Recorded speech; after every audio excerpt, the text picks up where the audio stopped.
On Mercer Street, gunshots were normal. Sirens were normal. Boarded windows were normal. But a silent house wasn't. Address 417 on Mercer St. sat like it was erased from the world. No power lines, no trash cans, no footprints. The front door was never closed all the way. That house don't let people leave. 3 months before anyone dared step inside. Darius Briggs vanished. The cops laughed at everything. The last video on his phone went viral. He kicked the front door open. Something tall stood at the end of the hallway. The video cut off when the phone hit the ground.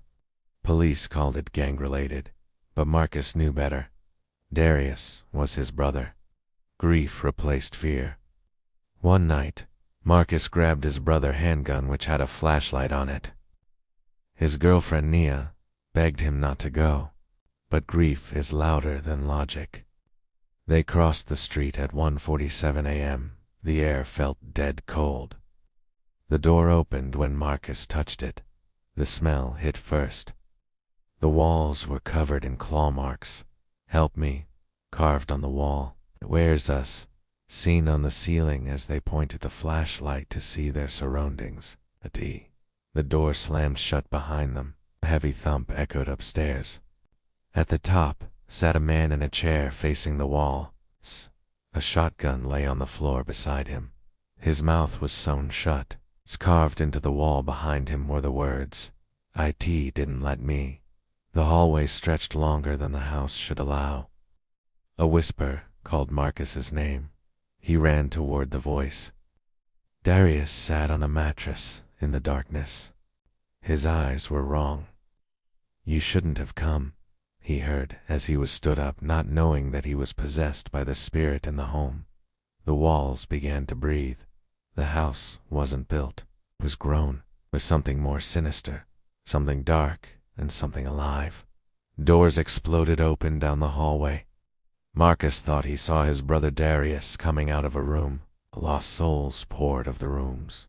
Marcus snapped out of being possessed and grabbed his gun and began shooting at everything in sight. Marcus heard a voice in a low but grim tone say, "You can't kill a house." Hands grabbed from the darkness, with a demonic entity appearing in the midst above Marcus. Marcus stood in the hallway, lost and confused by what his eye just witnessed. The dark force was again upon him, as he screamed in terror. Right before the last moments, he would take his last breath and be alive. The next morning, the house was silent again. 3 new scratch marks covered the door, mocking the Father, the Son, and the Holy Spirit, to show they had been defeated. Every night now, the porch light turns on, sweet, with butterflies swarming the house, signifying the lost souls that have been taken. The door slowly opened, slowly again, at the south entrance of the home. And the house waits for the next person brave enough to knock. So here's the question.